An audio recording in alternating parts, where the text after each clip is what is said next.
What's up, everybody? It's Winning Wednesday. You already know the vibes. It's your girl, Brandi Harvey. Drop where you're listening from, where you're watching from. It's Winning Wednesday. Y'all, I'm so excited because my good friend, Dr. Raquel Martin, she been online letting these folks know what time it is and what time it ain't. I sent her a text after I was on her Instagram. I said, "You want to come on live today, Doc?" Listen, Dr. Raquel Martin, you are a friend of the show. Good to have you.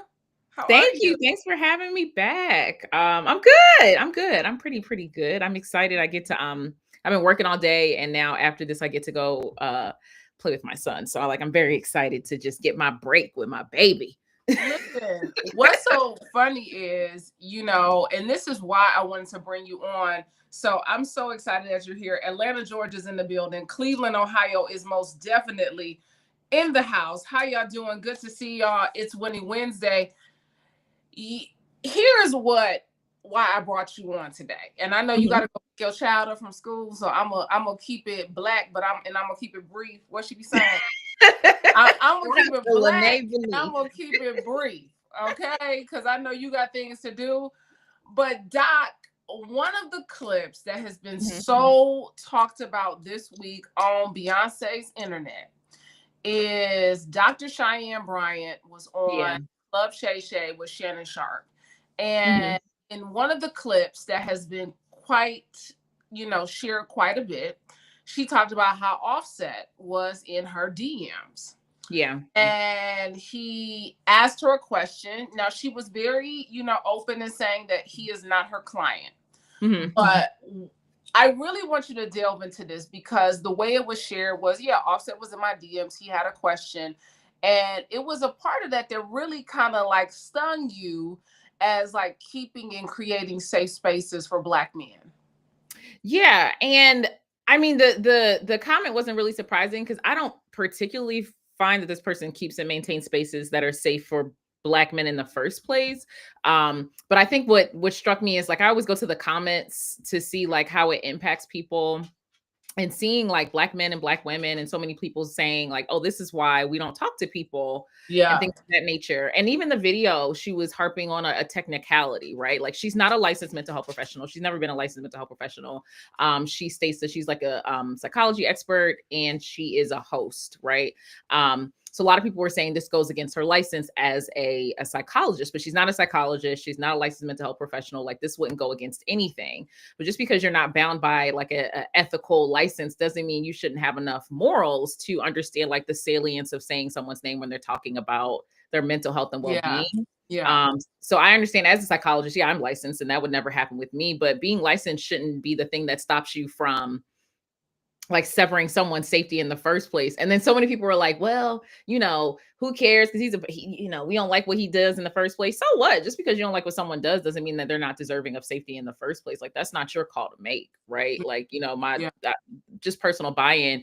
My biggest thing was seeing so many people, men being don't talk to nobody. This is exactly what we say. And I'm oh my God, this is not what we want in the first place. So first of all, when people mention she did something wrong ethically, she didn't. She's not a licensed mental health professional. That's not the issue. My issue is the just morals. Let's just think about that. We ain't thinking about a license. Think about what the impact of now. It's already hard for Black men to go to therapy and get help, and you just made it 10 times harder. And I think it's very easy for individuals such as her to kind of state stuff and drop bombs and just watch them go off because she doesn't actually do the work, right?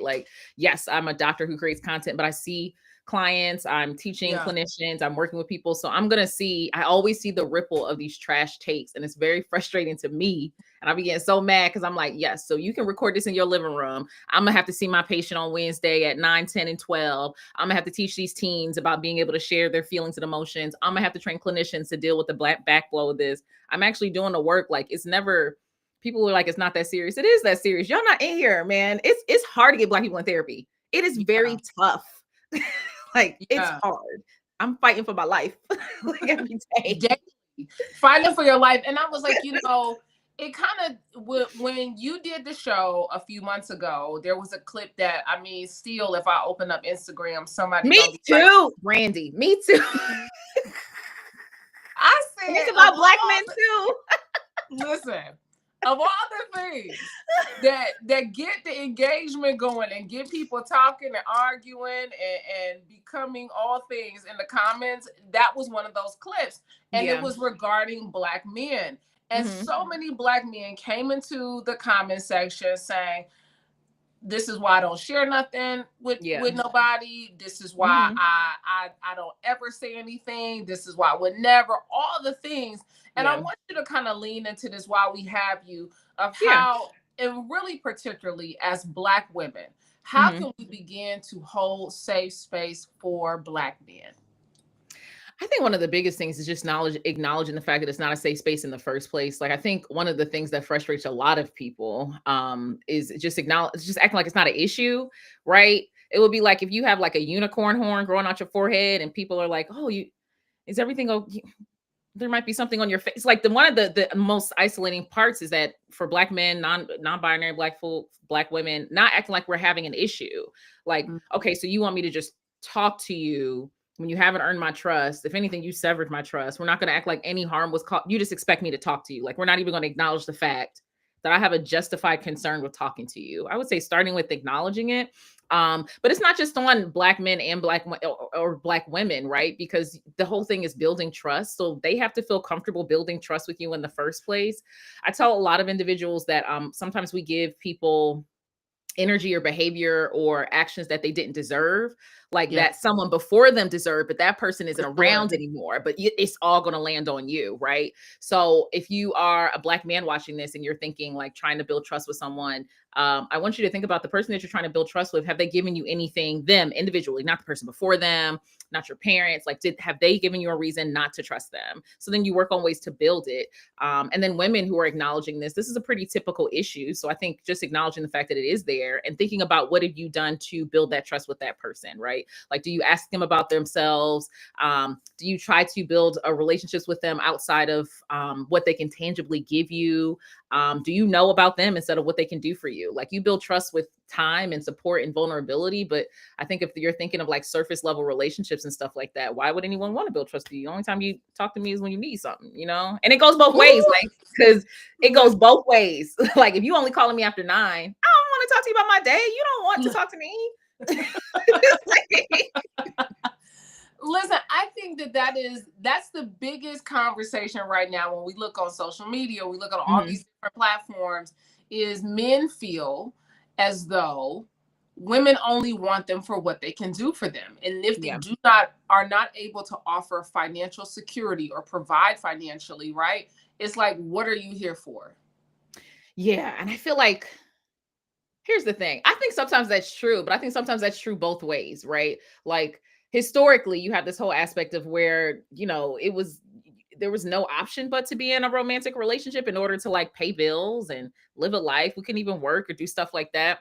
And I see this struggle on both sides. I see this struggle with women who are stating that, like, I want more. I want them to bring more to the table, right? I want you to talk more. I already have a good job. So like, if you just bring in cash, I got my own cash. I need somebody who could support me, right?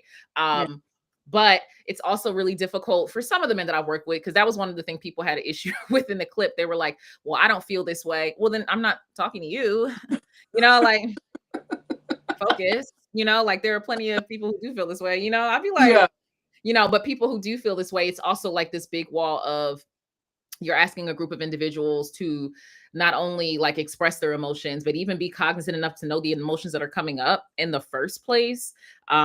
So the same way black men are feeling struggles, they're justified. The same way that black women are feeling struggles, they're justified. But on a case-by-case basis, like, we have to start somewhere. I totally understand individuals mentioning like, okay, this is why I don't want to see a therapist. That person wasn't a therapist, so that shouldn't even be going in that Rolodex. Or I was hurt before, so I don't want to deal with it again. Who has not been hurt before? I mean, even toddlers stub their toe. We've all been hurt before in romantic relationships and friendships and stuff like that.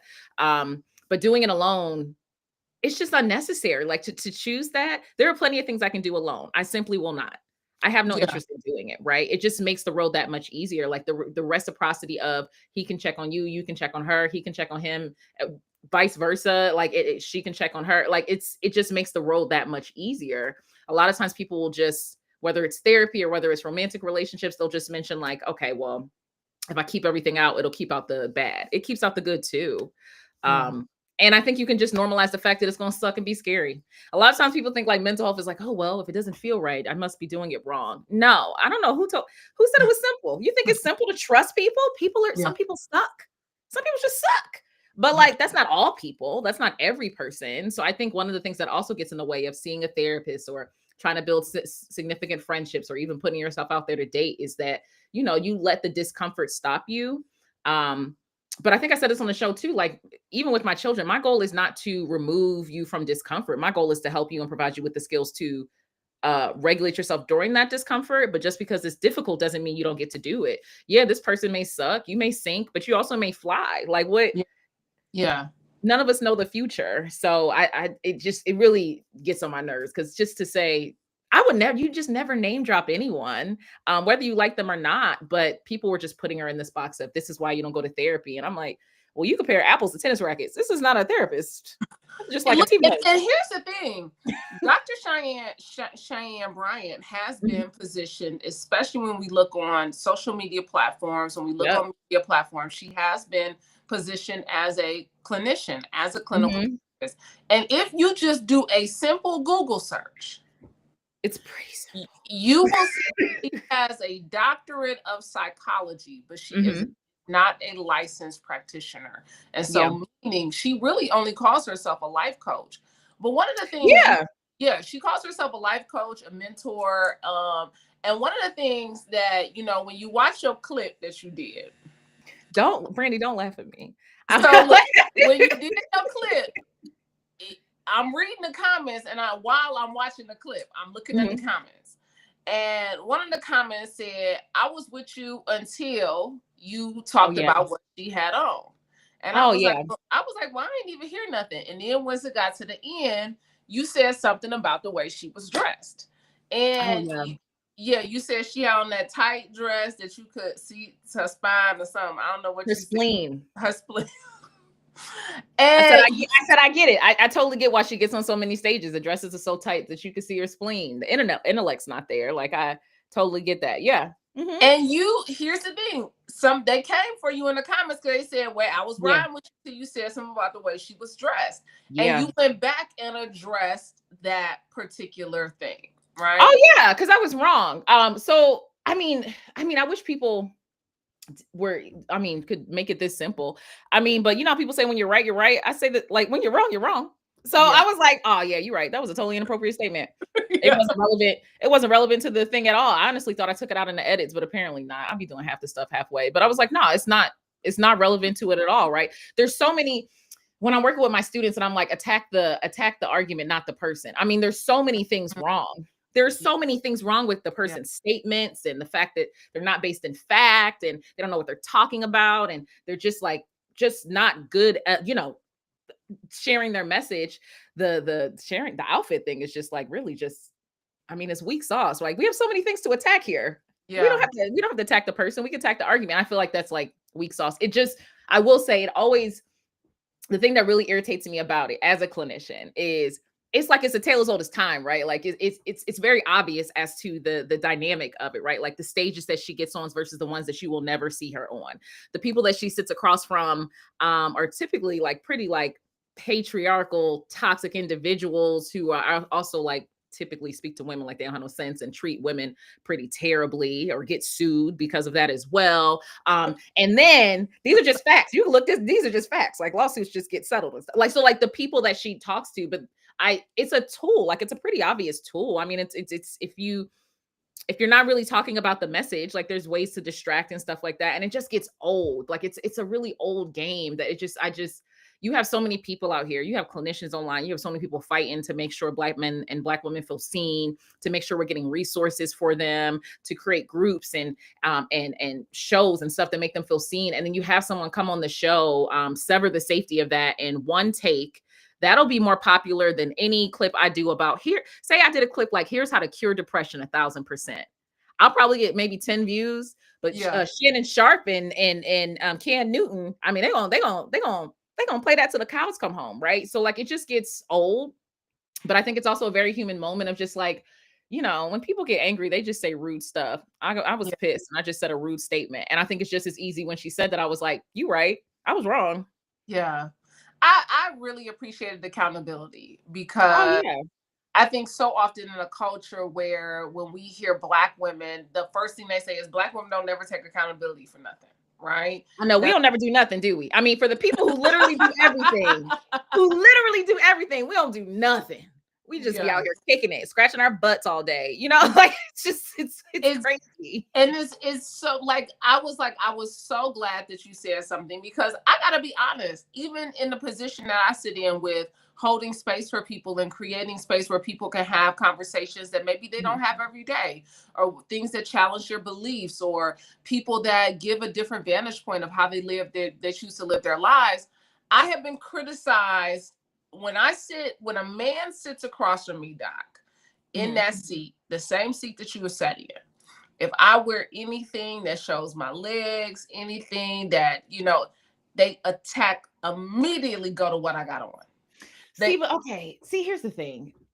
One, it was a rude statement and it's unnecessary. You can wear what you want to wear and stuff like that. I will say the difference is though, uh the talent. I mean, like the thing is, it's like, okay, you could be wearing like a paper bag, you know what I'm saying? And like the intellect and the care and the mindset and the research is there, you know. I think my frustration comes where it's just like, you know, body uh foolishness at the same. You know what I'm saying? You look great, yeah. but you sound like a butt. You know what I'm saying? So like with that's my only thing. It's like, okay, it takes away from the argument because women are consistently getting commented on and people are consistently policing women's bodies and stuff like that. That was inappropriate in that sense. However, uh it is a ploy for people who have no sense. It would be like saying like, oh, you know, well, no one talks about Beyonce wearing skimpy clothes. Beyonce has talent though, right? I mean, so you know, so like people who say that to you, that's incredible. That's absurd, right? Because it's just like I wear what I want to wear and I have the talent. The thing is though, everybody doesn't have both and they use it as a Yeah. tool. Because I mean it's a tool, right? Like it's like, okay, well, I only get to be on these specific platforms and I'm gonna state stuff, even if you watch the particular individual, nothing is ever really said. I mean, like we get like four buzzwords. Nothing is like clinically based. Nothing is specific about how it can actually have tangible actions. Most of it is just saying that you're either this or that, like very polarizing topics, which people Yeah. aren't. Like there's no gray when it comes down to it. And it was rude, like it was unnecessary. And I can't contribute to people commenting on people's bodies because it's terrible. But I will say, when I get pissed, sometimes I get mean, and it was a mean Because statement, and that's it's human, human you know. nature. It's human nature. It's human Yeah. nature. But while I have you, before I let you go and you Mhm. go get on carpool duty, Yeah. Because if you late, you know, they charge you like, you know, your sister probably tell you it's $50 a minute. I'd be like, listen, I don't even want no smoke, okay, up here in Nashville. I don't want no smoke. But look, we are walking into this next phase of holiday season. We mhm, are walking into Christmas, and folks got some stuff that has been lying dormant, that has mhm. been laying underneath the rug, all the things. How can we approach our family better or not at all in this holiday season? I think I whenever I'm working with this in my clients, because honestly, as a therapist, this time is like our Super Bowl, like from October to Of January. It's like yeah, pretty for rough. sure. Yeah. And I always ask, like, if they wouldn't get this level, if the individual, the family member, the person in question wouldn't get this level of access in July to you, why do they automatically get into November? Because the seasons have changed, right? Like, if this is someone you make it a point not to engage with because they're harmful and they make you feel bad about yourself, November doesn't make it any different. December doesn't make it any different. Um, I think you really need to choose to see whether this person is worth like an impact on your mental health. If is this dinner worth an extra week of depression? I really do break it down that much because Yeah. like the residue from hanging out with these people that you've worked all year for, it's like a backpedal like no other. And it's not because you didn't work on stuff. It's just because as well as you've been working on being great, they've probably been doing double time on being awful. They impact the way you feel about yourself. It doesn't mean that you haven't fortified yourself enough.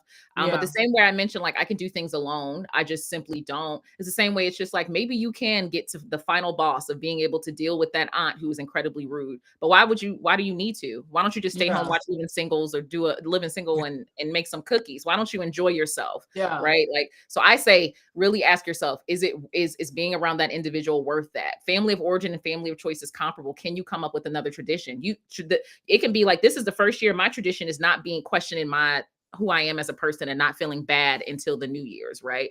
To build a new tradition. And if a lot of times people are going to these events or spending time with these individuals, if they have them, because there's like one family member that they really enjoy, tell them to hit you up after the event. And do some other things. So many people don't even have anyone to reach out to, right? Like you could also use this as a time of service. You can also really ground yourself in the humanity of helping others. You get to choose what your traditions are. There are so many things passed down, but you can just be like, and I decided not to carry it forward. You don't have to do that. But is this person worth another week of depression? Is this person worth another week of depression? That is you need to be asking yourself as we go into this new year, okay? Like, is this person worth another week of depression? And I think many of us don't ask ourselves those questions because now I saw recently how Oprah, Mel Robbins, there's so many people talking about contactless, parent-child relationships. And so many people are moving in the direction of not having contact with their family. Are you seeing that more with younger people that you work with? I am. And the biggest thing is like, I see the parents I see both ends, like the parents who are just like, I don't know what happened. And I was like, oh, okay, well, let's talk about what happened, because it's not like a generation of people woke up and decided to sever these relationships. Parenthood, and it's the only time, one of the main times where people feel as though they're like owed a relationship. Like you don't have to earn it. You don't have to actually show evidence of safety and trust and stuff like that. It's just like, oh, you have to give me this relationship. And that's not true. Like it's wholeheartedly untrue. So I think more people are doing that. And then when you actually process it with individuals, the people who they're not talking to their family members anymore because they won't talk to them. They're like, oh, well, they're just being too sensitive. So I don't think they are being too sensitive. You don't get to choose how much pain someone should have from the attack that you did. And instead of acknowledging it, it was just hit after hit after hit. I think more people are doing that because they're protecting their well-being. We have such a short time on this earth to spend it with someone. And a lot of people do try. I haven't met one person who there was one issue and they cut them off. It was 1,000 cuts, right? And I will say a lot of people are working on themselves and trying to improve themselves. And I do want to say this because a lot of people think I'm going to fix it and I'm going to go to therapy and they're going to want to build a relationship with me again. Therapy, the progress and stuff cannot hinge on someone else. You can do all the work and become a better person. And that other individual can still say, I think that's great for you. But for me, the damage has been done, right? Like, so you are trying to heal for yourself, right? And that's how you need to think about it, because did you do it for you or did it for them? I did it for our relationship. Well, I guarantee you, if this person cut you off, there's plenty of other ones waiting for it. So maybe focus on what you have present, but people will go to therapy and be like, they still won't talk to me. That's their choice. The damage has already been done. You can't think that this is going to change it. They can decide to have you in their life, but if they decide not to, that's also their choice. So don't think I'm gonna go to therapy and we all gonna be cool. That's their choice. They may say, I think that's great for you, and I hope everyone in your future benefits from that. That won't be me. Yeah. Dr. Raquel Martin, I am so grateful that you took a few minutes out your day to come spend it with me. Thank you, Brandi. I love you. So I have, listen, when we had dinner that time and then you came and did the show, like, we locked in. Ain't no switching up. So. I know. Some of the best shrimp. I was like, I think I texted you. I was like at the gym. I was like, girl, you know what I'm thinking about? Those shrimp rolls. Let me do another set. So when you come back to Atlanta, we will definitely see each other. Dr. Raquel Martin, thank you so much for joining me today. Thank you so much for having me. Keep doing the good work. Keep fighting the good fight. Yes, and I want everyone to understand, you can have your moment of being a butt. Accountability is easy. You see how quick that, as soon as the comment came up, I was like, you're right, I'm wrong. There's no need to discuss it. Yeah. It's that easy, guys. It's okay. No one's asking for perfection. They just want you to be accountable. That's it. Yeah. Thanks, Doc. I appreciate Thank you. All right. Y'all drop in the comments this question that you need to ask yourself as you go forward in this year. I want you to go ahead and drop this question in the comment. Is this worth another week of depression? Child, if that wasn't some food for thought, is this worth another week of depression? I don't think I've ever asked myself that question. And I have put myself in positions so many times where I have known that this is not who I need to be around. I already know how I feel. I got anxiety before I even pull up. Why am I even going there? And that's the question that you need to ask yourself in this season. Is this worth another week of depression? Woo, that was so good. I saw that clip and I said, I got to get Doc on the show today. So y'all, thank y'all. So how y'all doing? I know all my folks who have checked in over here on YouTube. I was having some technical difficulties, so I couldn't get on Instagram. So all my people who are on YouTube, good to see y'all today. It is Winning Wednesday. It's Winning Wednesday. So if you haven't dropped in the chat where you are listening from, go ahead so I know who's in the building today. I see some of my regulars who are here. So thank y'all for joining. Y'all, I have to tell y'all, what the last couple weeks, your girl has just been here, there, and everywhere. The last time I caught up with you guys, I was they said, child, no, it's not, period. Brandi, it's not worth it. Is it worth another week of depression? They said, no, it is not.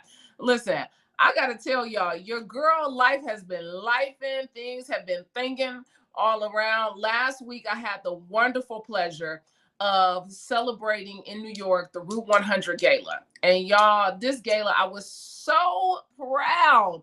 I felt like the proud sister, the proud cousin, proud friend, family member of my line sister, Ashley Allison, who is now the new owner and publisher of The Root. It is now in Black ownership. And so I am so excited for her new journey, her new chapter, her new era, and to be able to sit in New York last week at the Route 100 Gala and like beaming with pride along with her mother and two of my other line sisters who came up to witnesses. I was just so proud. I tell people all the time, you know, let me just say this. You usually are the person that people see, like, you know, we have changed, we can evolve, we get better, we get stronger, we get faster, we get more. But there are some fundamentals of people, and you have known them for 20 plus years, and they have been the same. I got on a plane last week on Friday when I was leaving New York, and I text Ashley and I said, Sans, I got to tell you, I said, I am just beaming with pride as I get on this plane. I said, but let me say this, you have always been that girl. You have always been this girl. You always been that girl. And so I think so much when we see people and we celebrate them now, we have been bear witness to the evolution. It's so powerful because it's people who come in contact with me who have like known me since I was in college or high school, or have known me when my days at the foundation, like, Brandi, but you really are the same, you know, like you really have been doing this. So shout out to Ashley Allison and The Root. She will be coming on season 4 at Bought in Power. So she is coming on the show. She will be a part of our Black History Month program. And so I'm really excited to talk about the magnificent things that she is doing over and what she plans to do at The Root. So shout out to my girl, Ashley Allison. I was just like, and then I told you guys, you know, the last time I checked in with you guys, I told you, like, you know, that your girl is going to be, you know, making some changes in 2026 and like moving in a new direction. Not going to be stopping the show at all, but I am going back to school. So that's like super crazy.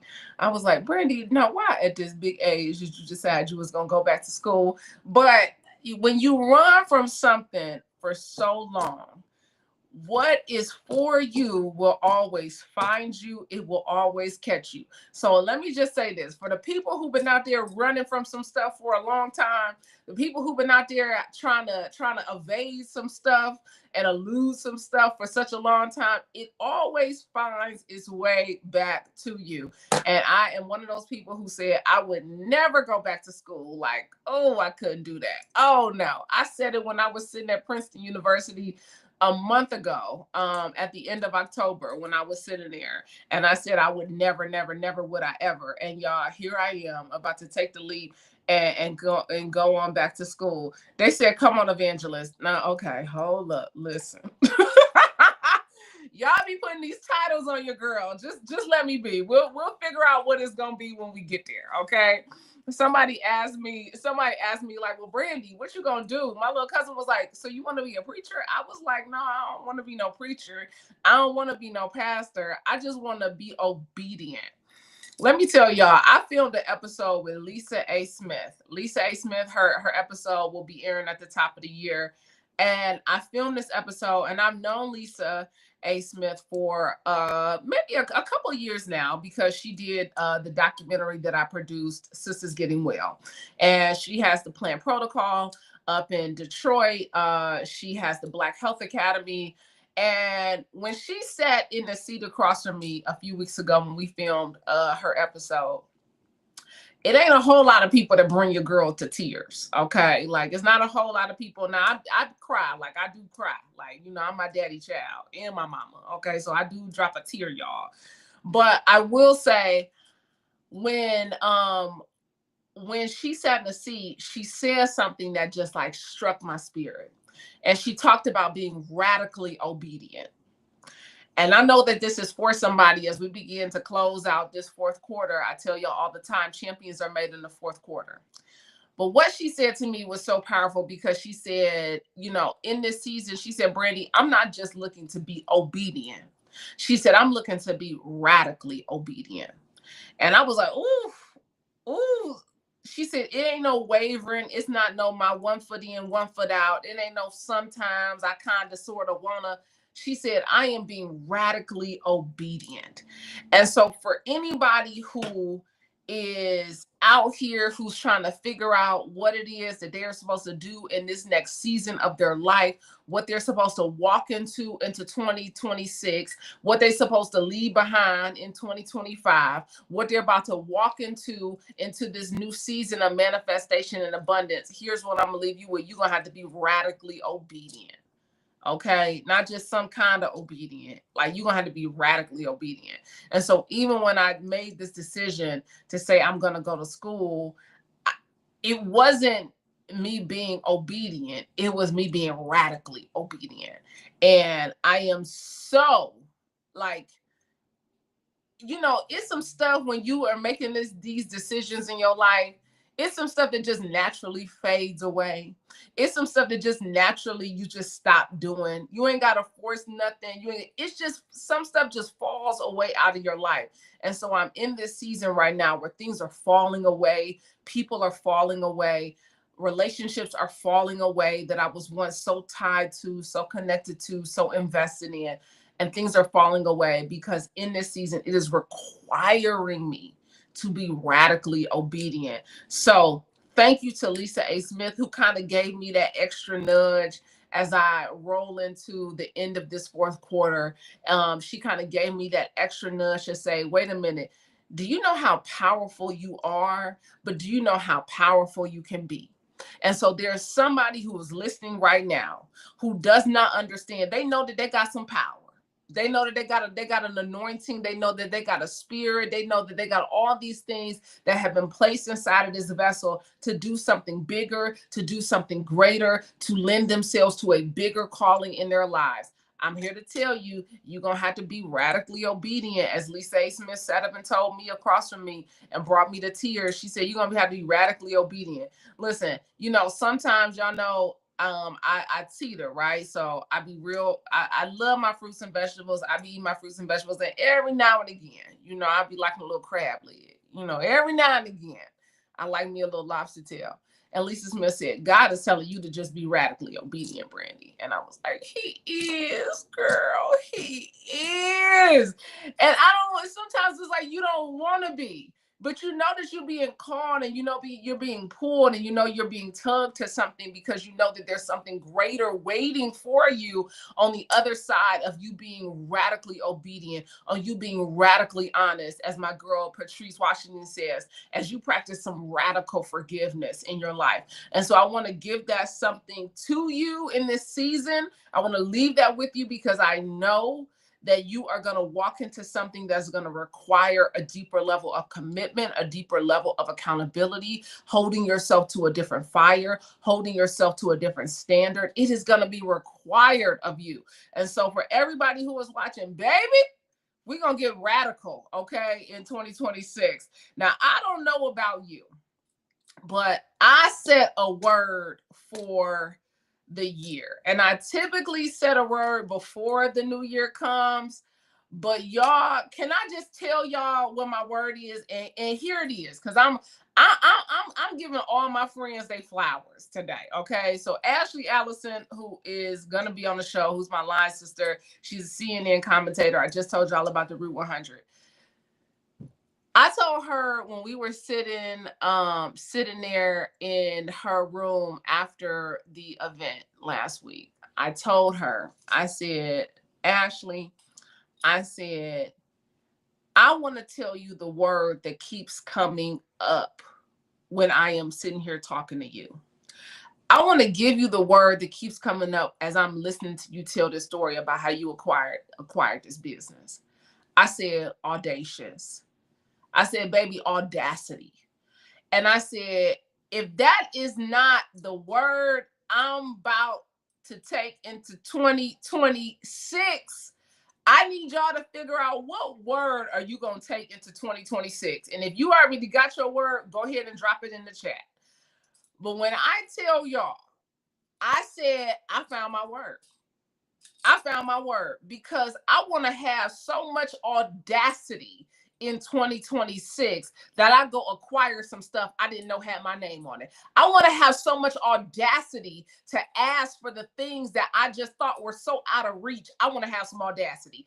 I want to be so audacious when I walk into a room that people can't help to be overwhelmed and live bigger, rise higher, thrive for more. I want to be so audacious in this season of my life that y'all gonna be like, baby, I can't even stand her. She's so audacious. The audacity. Listen, I want us to have some audacity in this season. And I want that for myself. I want that for you, right? I want you to have the audacity to ask for some stuff. I want you to have the audacity to go for some stuff. I want you to grasp for some stuff, reach for some stuff, get some stuff that is supposed to be yours because of your divine birthright.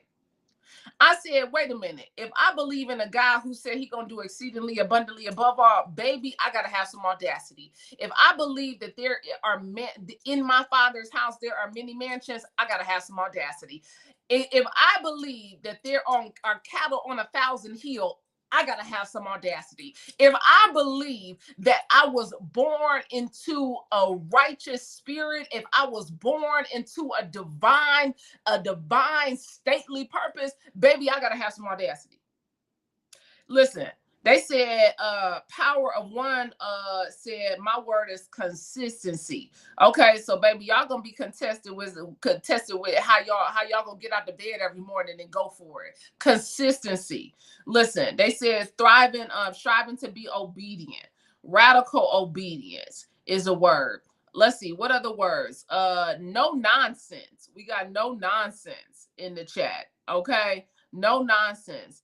So I want you to think of what your word is going to be. And if you haven't picked it out, that's okay. You ain't got to have yours done. You ain't got to have it. Baby, that's just me. Okay. I want to know what I'm about to walk into. I want to be holding something in my hand when I walk up into this new year, right? I want to be walking into something knowing that I got some power. I'm going to walk with a different type of energy. I'm going to walk with a different type of spirit. I'm going to have a different type of vigor because wait a minute, I'm being audacious. Okay. I have some audacity in this season.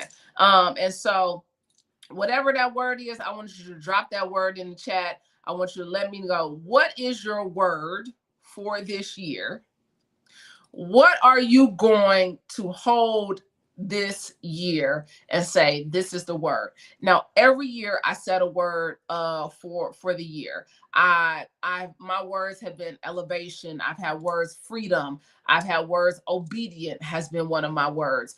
A couple years ago, it was overflow has been one of my words. Last year, my word was prosperity. And so all of each year that I carry this word, it gives an energy to the year. It gives me this idea to say, wait a minute, what have I been afraid to do that I need to let go of the fear? What have I been holding on to that I need to release my hand so something greater can come into it? What have I been closed off to that I need to open myself up to? Each one of these years that I set a word for myself, it lends itself to me gaining something that I knew I had in me or something that I didn't even know I needed. The year I set freedom as a word, I started Freedom School during the pandemic. This is 2020. My year, my word for 2020 was freedom. And when I set the word freedom for 2020, y'all, I didn't know. I was just like, I want to be free in myself, my body, my spirit, my love, my joy, my presence. I want there to be freedom, right, around my life. And because of that, I ended up creating Freedom School. The year before that, it was obedience. I was just being obedient, right? I was being obedient. And so all these things have transpired because I took a leap of faith and said, let me set the tone for what I want to receive in this season of my life. And so this year I said, wait a minute, I want to have audacity. Like, you know how we be saying our white folks, they be having the caucasity audacity. They be having audacity. I need the audacity. I want the audacity to go ask for some stuff, to go get some stuff, to walk into rooms that I thought was probably not for me, but it became my room because I had the audacity to walk into it. I want the audacity to go into spaces that I thought were not my space and make it my space because I had the audacity. I want to go have the audacity to own some stuff that I thought was not meant for me to own. I want to go do that. I want to have so much audacity in 2026 that y'all be like, I know. Baby, rub a little bit of that oil over here.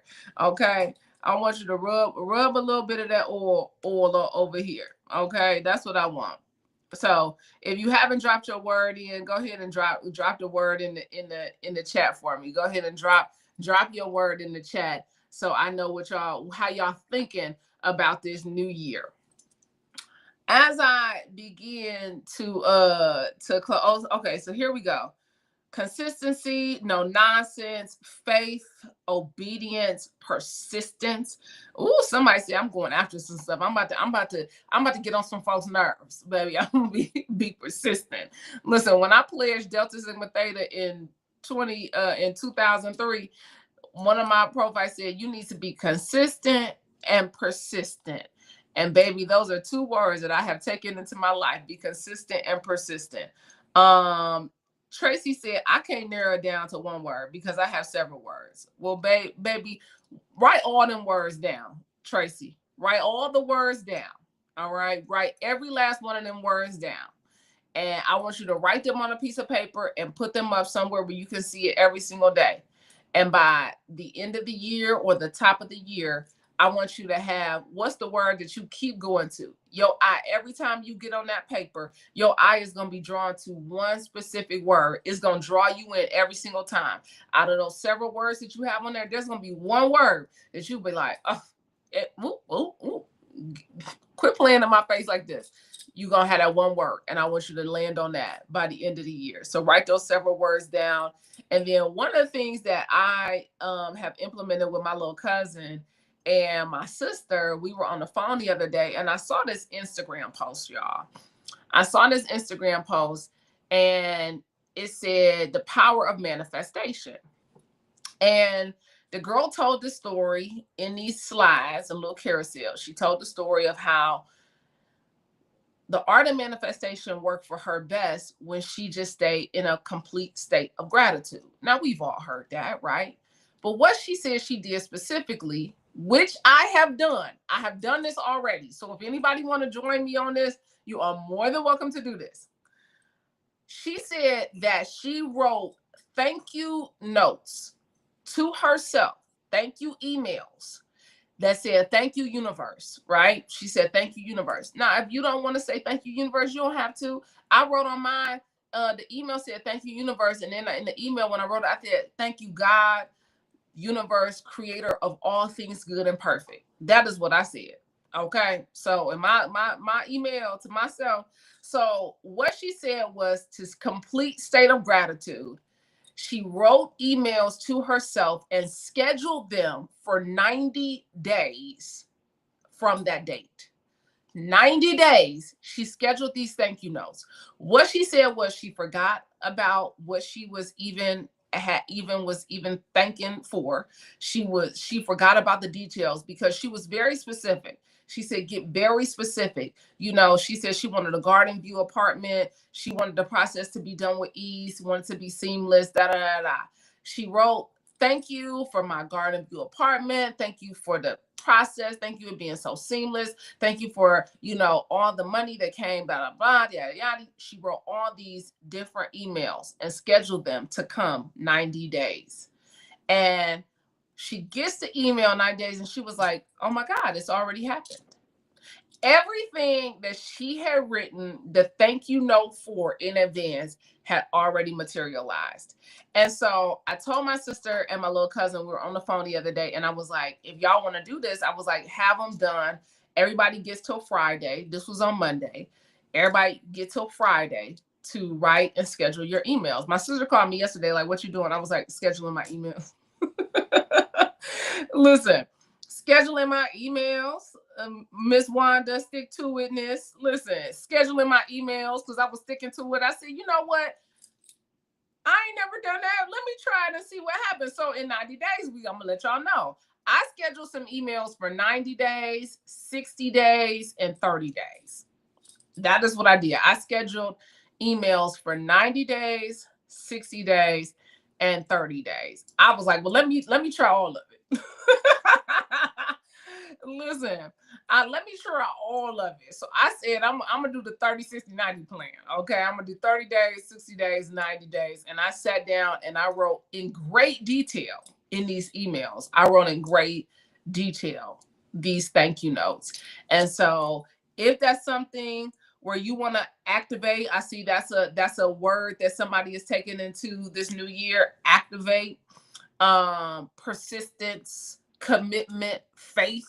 For my person who dropped in the chat, said faith is their word of the year. Baby, this is a test of faith. If I ain't never seen one, this is a test of faith.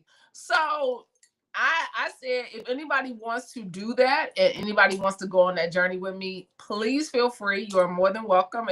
We ain't doing no challenge about it. We ain't doing that. But hey, in 90 days, if you want to come to me and say, oh my God, Brandi, I wrote my thank you note and da da da da da. I feel like that's a wonderful way to celebrate. Okay. By the time, if you do it now, you're going to be walking into towards the end of Q1. Imagine what you're going to accomplish by Q1. If you are consistent, you are persistent, you have a deep level of faith, but even more so a deep level of gratitude. So if anybody wants to take that, on that little challenge, little homework assignment, feel free. Tracy said, I have letters I've written to God and placed in one of my Bibles.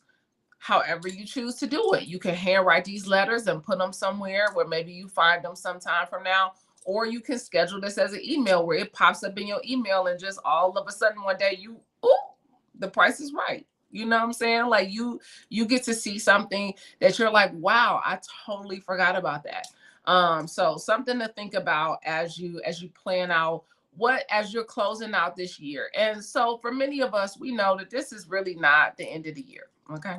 We know, because we already know. We know spring is when things really be blooming and things. This is the season where we're kind of going in, we're kind of sheltering, we're hibernating, we're kind of recluse. We're a little more recluse. We're not going out like we were because it's time to kind of be more self-reflective. So if this is that time for you, go with the seasons, right? The seasons show us exactly what our cycles of life are really doing. So, Miss Harvey, I never miss the opportunity to sing anyone beautiful, for beauty is God's handwriting. Oh, thank you. I love that. I appreciate that. You know, sometimes I need to hear it. Talk to me nicely. Listen, talk to me nicely. Shoot, I get enough of the folks saying mean things to me online. Thank you. I love that. Thank you so much. So before I get out of here, and I want y'all to know, I have already started filming season 4 of Vault Powers. I've already started filming season 4. We started season 4, recording it, taping it a few weeks ago. I want my people who are watching right now, if you hear right now, that means you are divine and on time. Okay. If you are here right now, I want you to drop in the chat one guest that you want to see come on the show in season 4. I need you to go ahead and drop in the chat one guest that you want me to interview in season 4. 3, 2, 1, go. Go ahead and write into the chat of who y'all want me to interview. Because, you know, one of the things I've been trying to, you know, we play around with so many different guests that come onto the show, right? I have conversations that stretch me. I have conversations with so many different people from so many different walks of life. And, you know, and that's Wanda said Jacqueline Carr. Please go back to season 2. Jacqueline Carr was on the show season 2. Had a wonderful interview season 2. Jacqueline Carr was here season 2. Tracy House said your dad. I would love to have him on the show. Y'all let him know. Y'all want him to come on the show. We've asked him, so don't worry. Your father. Okay, Steve Harvey. He coming. We gonna get him on the show. So season 4, we gonna get him on the show. Okay, he gonna come. Dr. Joel Tubman. I like that, Arian. I like that. Dr. Joel Tubman, he is somebody that has actually been on my list of people. Henry Louis Gates Jr., he's actually on our list. I think we were trying to get him on the show. Judge Hatchett. Okay, Judge Hatchett. Judge Hatchett. She would be really good for the show. Kamala. Yeah, I would love to have Kamala. Shoot, Kamala been on there cutting up on people's show, cussing folks out, and telling them what it is and what it ain't. So, you know, I would love to have Kamala on there. We have a sister girl conversation. Sierra. Okay, Sierra.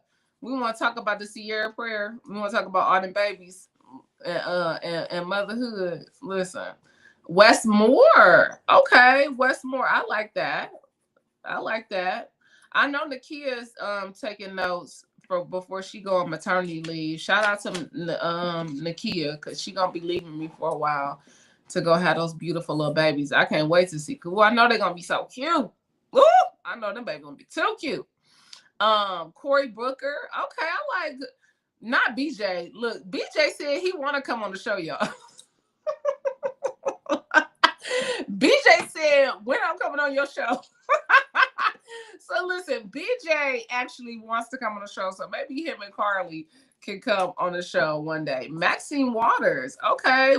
Y'all want me to talk politics. Okay. I see. Y'all want me to talk some politics. Cory Booker, Maxine Waters. Okay, I love these. Westmore, Sierra. I love these. Dr. Joel Tubman. Yeah, these are really good. Dr. Joel Tubman, let me say this about Dr. Joel Tubman. Now, I don't know if y'all have ever seen this man in person, but this man is not no little man. Okay, that's a big man. Okay, that's a big man. But baby, when I say he preached down, he preached down. Listen, I saw him last year at Dr. Cindy Tram's In Your Year Strong. I was on my feet. I don't even be dancing. Listen, I don't even be dancing, but baby, I had to hit a little 1 2 1 2 with Dr. Joel Tubman. I had me a little moment. Okay, listen, He can sing and he can preach. Listen, okay. Aaron said, "No, he is not." No, he is not. That I didn't know that man was so big. I said, "Oof." I said, "Lord, he." But when he was pacing across that stage, I said, "Lord," I said, "Well, wait a minute." So yeah. But yeah, I do. I really like Dr. Joe Tubman. So yeah, we need to have him. And he got a new book out.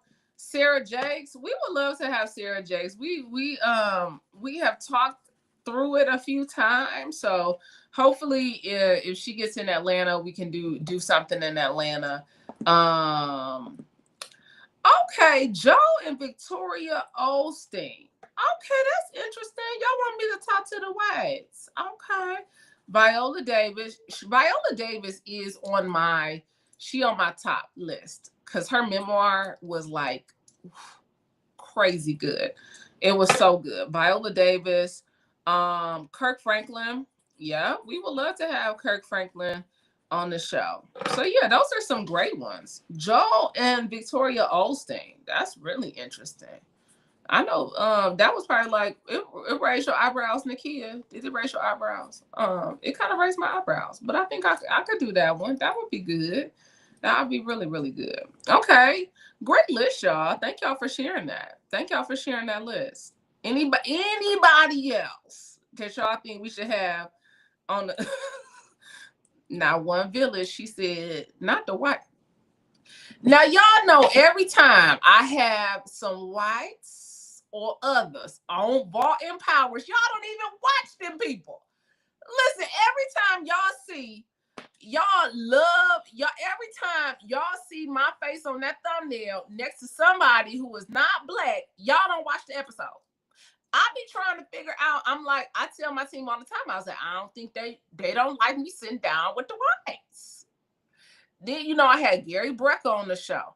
I made a comment about black women and the statistics about black women and obesity. Baby, y'all was in the comments eating me up. How dare you, Brandi, sit up across from that white man and drop a fucking statistic? Are y'all crazy? Cut it out.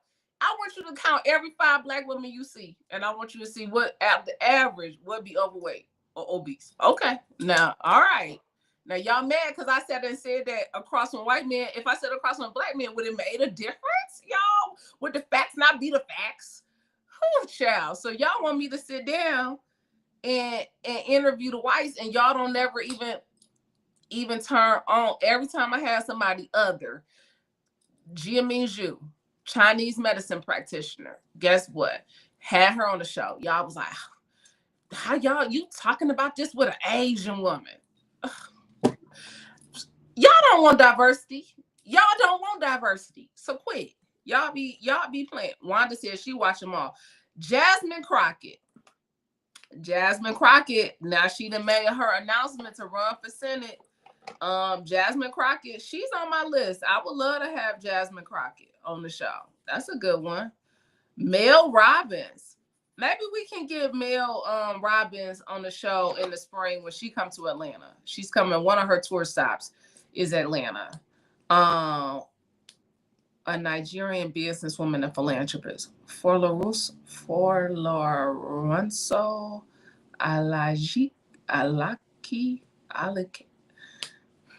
Y'all know I'm not okay. I don't know what that name is, but okay. I see it. Nigerian businesswoman and philanthropist. I got it. Okay. I'm with it. I'm with y'all. I'm with y'all. All right, let me see. Who else? They said it's about the information. Now, they said it's about the information. I love that. We get people on here to drop information, different types of information. And y'all know y'all be cutting up. Let's be clear. I think some people just want the information that they want. And if they don't want that information, they just don't want it. Listen. So let me see. Who else? I just love how you comment after suggestions. Baby, I asked y'all want, we are in a community.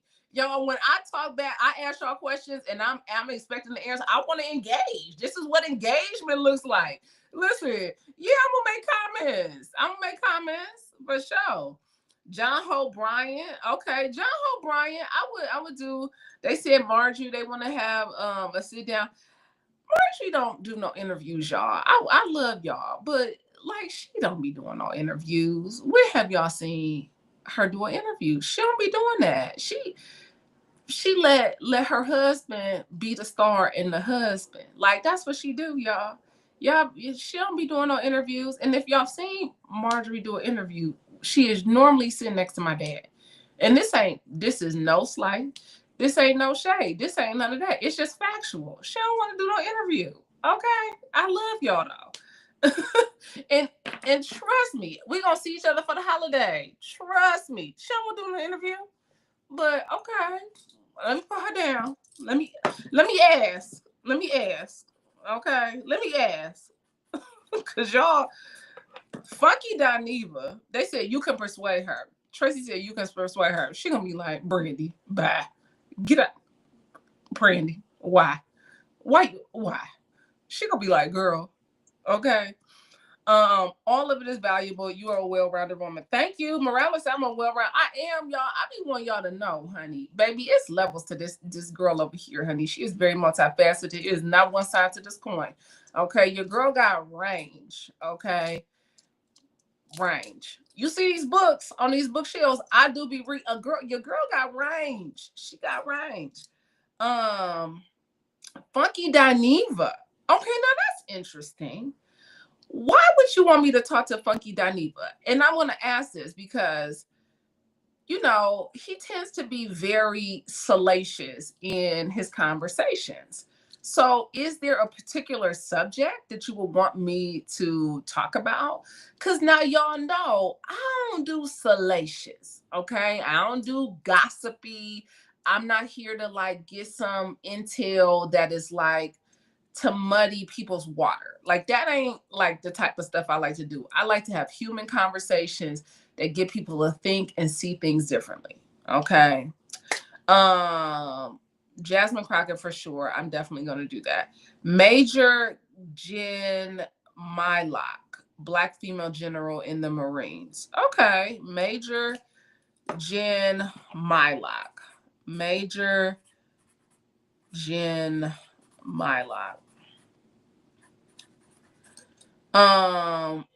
Queen Afua. If anybody has read my book, now I would love to have Queen Afua. If anybody's read my book, I had my first encounter with Queen Afua when in 2014 when I was on the Millennial Trains Project. And I did a train journey that went from Portland to Seattle to Whitefish, Montana, to St. Paul, to Milwaukee, to Chicago, to New York over 10 days in 2014. And during this project, I had to, during this Millennial Trains Project, I ran a program called, my project that I funded to get on the train was Spiritual, Not Religious. Are millennials moving away from their parents' theology and forging their own theological practice, spiritual practice? And in each one of those cities, I did a different spiritual practice. In New York, my final stop, I met with Queen Afua. But when I got to her house, I was going to cancel. I called to cancel because I was not feeling good at all. And when I called her, I could hear her on the phone line. And she said, well, I plan for you to come and, are you sure? And I was like, I'm coming.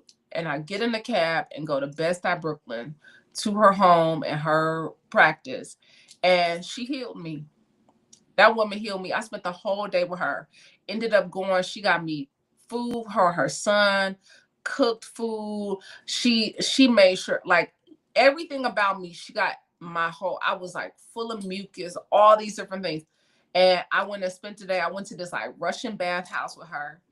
Like she gave me all these herbs to take. We went and sweated it out for like hours. I spent the entire day with Queen Afua.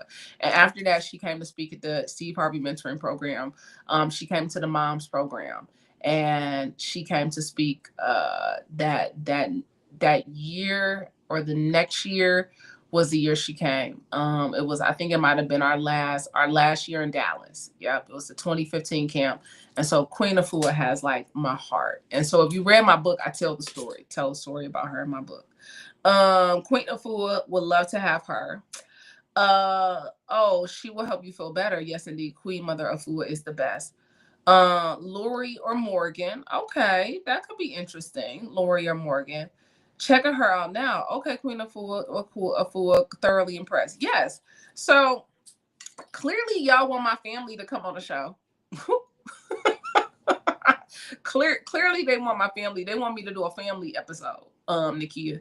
They want me to do a family episode. Okay. Well, thank y'all for y'all suggestions. I have written them down. I got them on post-it notes. Listen, whenever you are not feeling well, she is the one. Never hesitate to reach out. She is the one. Let me say this, like, now I stay well now because I have learned when to remove myself from people and situations that drain my energy, that make me feel some type of way, that also that pull on our immune system. So your girl now got practices in place over these last 10 years, baby. Your girl done got some practices. So it's very rare that I go down. Very rare that I go down. I would love to work at one of your mentoring camps. Well, I am not over the mentoring programs anymore. I left the foundation in 2017, but they are in good hands over there. So I'm sure if you reach out, they can set you up with some volunteer positions and you can get cleared and background checked and all of that to go be a volunteer over at the next camp. So I think that could be a wonderful for you.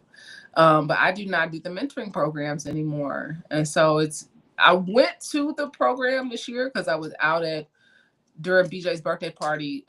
His birthday is the same time as the mentoring camp. So we were all at the ranch together for his birthday party. So thank y'all so much. They said great recommendations. Nakia, we've taken notes. We will revisit some of these people. Oh, Lynn Toller. Y'all know we've been trying to get Judge Lynn Toller on the show. 2026 is our year, Nakia, to get Judge Lynn Toller on the show. It's our year. So y'all know I got another story. Because, your girl be knowing people. Judge Lynn Toller was the Black female judge in Cleveland Heights, Ohio. That is where she sat on the bench. Judge Lynn Toller came to speak to my class in 7th grade. And I will never forget that moment because when she came to speak to my class, I literally said, I want to be just like her.